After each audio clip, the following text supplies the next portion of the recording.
Hi అందరికీ. ఈరోజు మన కన్నయ్యకి ఎంతో ఇష్టమైన వెన్న ప్రిపేర్ చేసేద్దామా? అదేనండి, మన శ్రీకృష్ణుడికి ఎంతో ఇష్టమైన వెన్న. వెన్న ఎంత పెద్ద ప్రాసెస్సో అనుకున్నారు కనుక, లేదండి, చాలా సింపుల్గా అది కూడా ఇన్స్టెంట్గా చేసేసుకోవచ్చు. మరి ఇంకెందుకు లేటు, స్టార్ట్ చేసేద్దామా? ముందుగా ఒక ప్లేట్ కానీ బౌల్ కానీ తీసుకోండి. నేను ఇక్కడ ఇన్స్టెంట్గా వెన్న ప్రిపేర్ చేయడం కోసమని ఆవు నెయ్యి యూస్ చేస్తున్నానండి.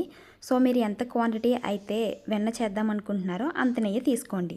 నేను ఇక్కడ 3 టేబుల్ స్పూన్స్ ఆఫ్ నెయ్యి తీసుకుంటున్నానండి. అండ్ అందులోకి 4 నుంచి 5 ఐస్ క్యూబ్స్ కూడా వేసుకుంటున్నాను. ఐస్ క్యూబ్స్ వేసుకున్న తర్వాత దాన్ని బాగా కలుపుతూ ఉంటే మనకి దాంట్లోంచి వాటర్ అనేది వస్తుందండి. ఐస్లో నుంచి ఆ వాటర్ అనేది తీసుకొని పక్కన పెట్టేసుకోండి. దానివల్ల యూజ్ ఉండదు మనకి. సో అలా 2 to 3 మినిట్స్ కలుపుతూ ఉంటే మనకి నెయ్యి అనేది చాలా స్మూత్ బ్యాటర్ కింద వస్తుంది. సో అలా 5 మినిట్స్ కలిపితే కనుక మన రెడీ అయిపోయినట్టేనండి. అందులో మిగతా ఐస్ క్యూబ్స్ ఉన్నట్టయితే కనుక తీసేసేయండి. అండ్ ఆ వెన్నని మనం సపరేట్గా ఒక బౌల్లోకి తీసుకోవాలి.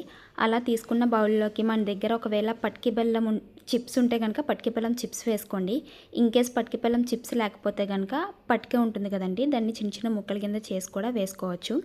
అండ్ మన దగ్గర కుంకుమ పువ్వు ఉంటే కుంకుమ పువ్వు కూడా యాడ్ చేసుకోవచ్చు అండి. ఇక్కడ నా దగ్గర లేదు, సో అందుకోసమని నేను యాడ్ చేసుకోవట్లేదు. అండ్ మీకు ఈ వీడియో యూస్ఫుల్ అనిపిస్తే కంపల్సరీ లైక్ చేయండి, కామెంట్ చేయండి, షేర్ చేయండి. And please do subscribe to my channel. Thanks for watching. Do follow for more.